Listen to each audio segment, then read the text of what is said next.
expected to hear from the Afghans that I had worked with or that colleagues had worked with in Afghanistan. But what I didn't expect was to start hearing from like my high school friends and college friends and my neighbors down the road that were saying, how do we help?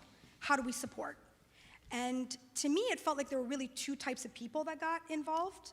There were people that knew Afghans and were trying to get very specific Afghans or groups of Afghans to the US. And then there were people that frankly might not have been able to find Afghanistan on a map, but they really wanted to help support because there was this humanitarian crisis and they just felt compelled to make some change. And so as time went on and more of us were getting these messages and the desperation grew, we saw a lot of people getting involved.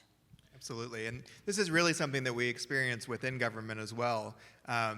Since the early days of the evacuation in August, both in the White House but across the broader federal government, we too were inundated with text messages, emails. You can think of the thousands of people across the government that served in Afghanistan during our 20-year presence there.